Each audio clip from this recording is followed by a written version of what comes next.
I want to talk about my basketball blind spots because admittedly, I have blind spots when watching sports. There are certain things that I don't see, there are certain things that I don't look for, and also there are just certain things that I don't like, and those shape my opinions. And I like to share that with you all so that you can understand where my biases come from and why I have them. Because if you're listening to me talking hoops, you understand that I have biases. And you know what? I'm open about my biases.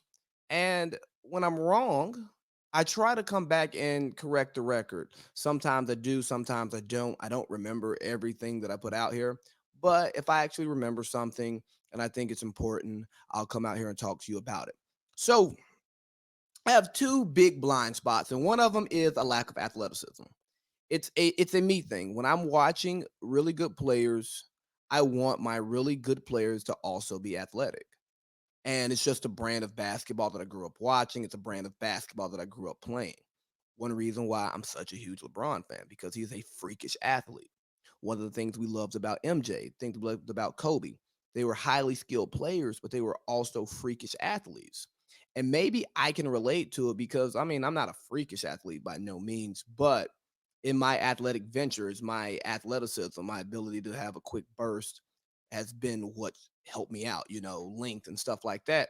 So I guess I'm looking for things that I do and that I like, and it clouds my judgment when I'm discussing players.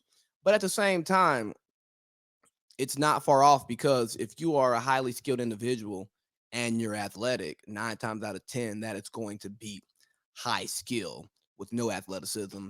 And even sometimes fucking your skill, I mean, your athleticism can hide the lack of skill that you have because if you can just beat someone to a spot because you're faster than they are, that works. If you can get to the bucket faster than they can, it works. If you can block their shot just because you can get up off the floor, you can out jump somebody to grab a rebound.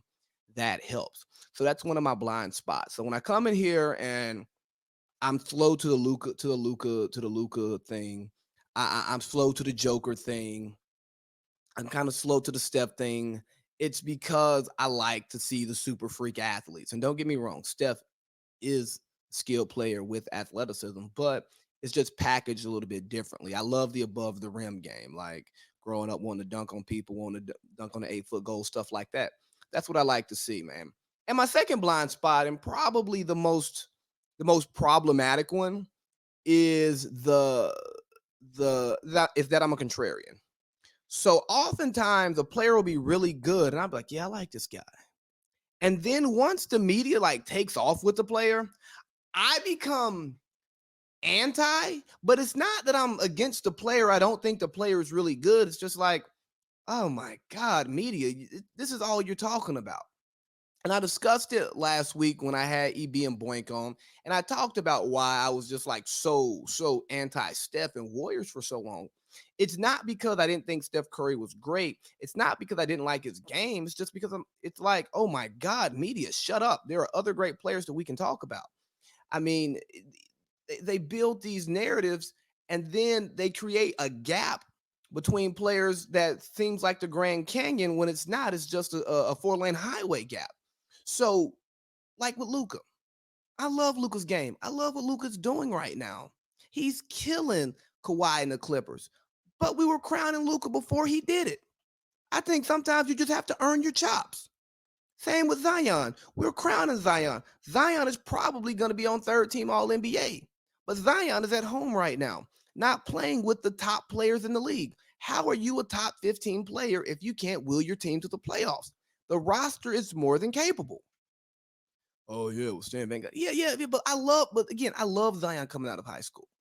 And I guess because the media has like beat up on LeBron enough, they've beat up on Kevin Durant enough, they've beat up on Kyrie, they've beat up on James Harden, and they haven't been just like well accepted players. I don't have as much of an objection to them, and I love watching their game because I feel like they're treated fairly. So maybe I just want players to be treated fairly, and sometimes there's not. Some things are just a non-story. Sometimes there is no threat to who's the next best player in the league. There is no next best player in the league right now. We don't know who it is because the person who's been the best player in the league is still the best player in the league. well, what we got rising stars, or we no, there's nothing rising, man. It's not.